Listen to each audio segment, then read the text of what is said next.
Pepsi Vijayan ஒரு இந்திய அதிரடி நடன இயக்குனர், சண்டை ஒருங்கிணைப்பாளர், தெலுங்கு, தமிழ், மலையாளம் மற்றும் இந்தி மொழி படங்களில் பணிபுரியும் ஒரு நடிகர். 22 வயதில் இந்திய திரைப்படத் துறையில் இளைய ஸ்டண்ட் மாஸ்டர் என்ற சாதனையை அவர் கொண்டுள்ளார்.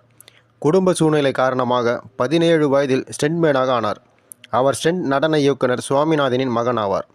அவர் அடிமைப் பெண்ணில் எம்ஜிஆர் நிகழ்த்திய சிங்க சண்டையை இசையமைத்ததற்காக அறியப்பட்டவர். சுவாமிநாதன் எம்ஜிஆர் படங்களுக்கு ஒரு முக்கிய சண்டை மாஸ்டராக இருந்துள்ளார்.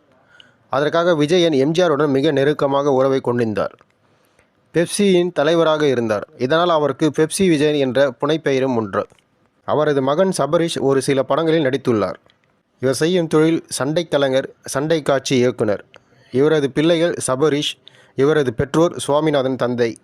ஸ்டண்ட் நடன இயக்குனராக 1981 மீண்டும் கோகிலா, 1981 கோவிலக்கம், 1982 சங்கிலி, 1983 ரோஷ்காட், 2022 பாபா.